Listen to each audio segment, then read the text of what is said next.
Do you ever feel like you wake up in the morning, you look outside, and you're exploding with energy, and you feel like today is the day, exactly as planned, you're going to paint. You finished all your work and you think, I'm in the mood for a little bit more of me time. So you wake up, you go downstairs, you watch out the window, and you notice the sun and the ray of light is entering the room, and you feel loaded. You can start painting.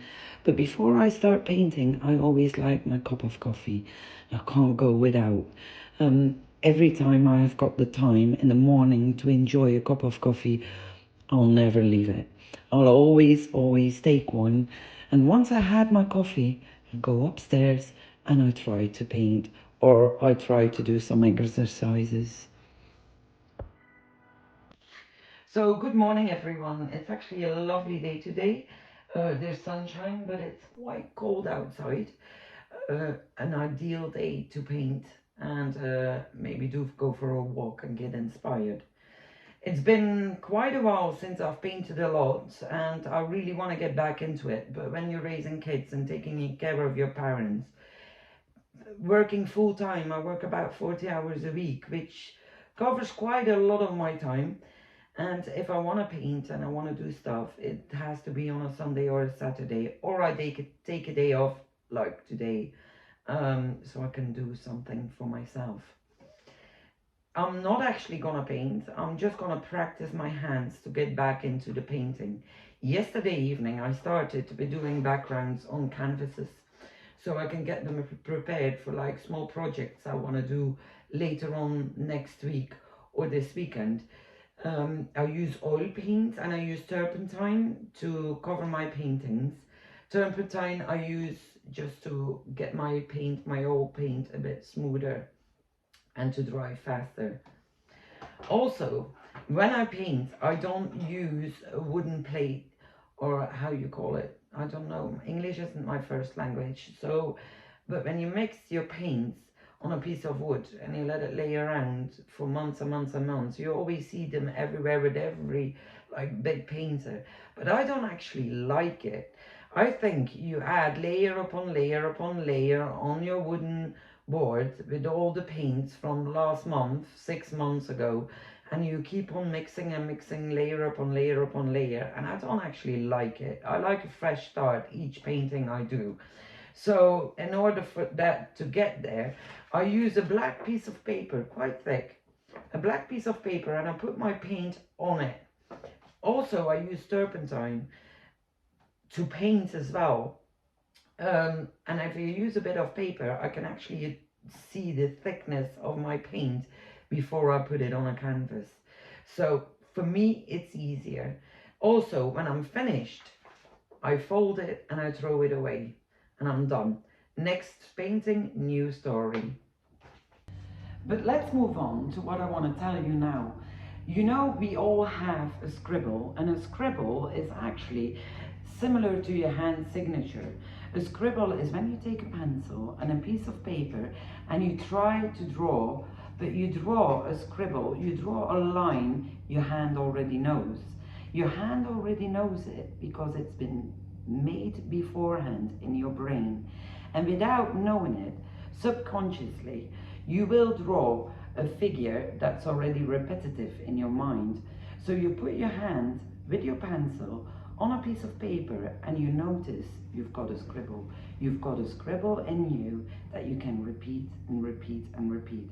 You don't give it much thought, but you exercise it. Scribbling is a nice fun practice to get to know yourself and your work. So if you look at my blank piece of paper, now I'm going to do some scribbles, and I've got one scribble I can actually repeat over and over again. The fluency depends on how good my hands are that day. As you're getting older, you're going to notice it's not going to be as flexible as it used to be, but it's good to warm up a bit. So I'm going to show you. This is the scribble. I can actually keep reproducing. It's not going to be exactly the same. It's going to vary. So if you see, I can repeat it and repeat it and repeat it. The fun thing with this is you can be a bit experimental. If you want, you can make a figure out of it. And it's a bit fun. It's quite nice to enjoy it. It doesn't matter how good it is or what you make from it. So you can actually make a figure out of that. So if you go experimenting with your hand over and over again, you're gonna see there's a few things or a few movements that you can actually repeat. These scribbles can be very useful in your painting. So if you know that's your movement, you're very good at certain aspects of your scribble. If you look at old classics, old paintings, there's usually so much history behind every painting. But what I like is to find things which I can use to put in my own painting. So in that, I started to look at the old masters' paintings. They did a repeat and copy. They did have illusions. They did have certain tricks they used. And if you look at the paintings from Monet or Degas, you're gonna see there's a repetitive pattern in all of the paintings, and they say it's a study. You looked at Degas and you look at the ballerinas, and you're gonna see the ballerinas keep reappearing very similar one to another in the paintings. If you look at the paintings from Renoir, you can actually notice really well a ginger woman, I don't know her name, but the ginger woman reappears over and over and over again in a painting. Also himself with the hat, he reappears on a lot of his paintings.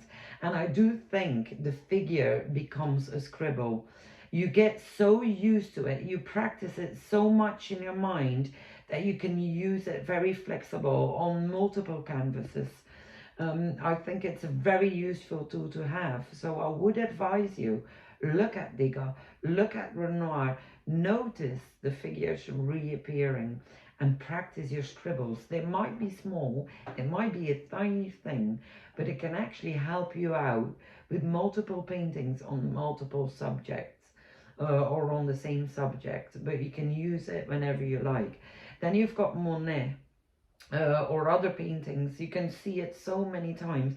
If you look at the painting Haystacks, to him it wasn't a figure, it's a haystack. He likes painting haystacks. He studies it, and they reappear and reappear in the paintings, and I do think it becomes the scribble.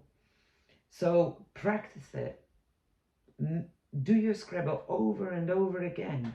Also with figures, try them out. You know, your scribble can lead into a figure which you can rotate, you can move, you can get to know so well. You actually realize your own style. You realize what your hand is capable of and what it actually prefers doing the most.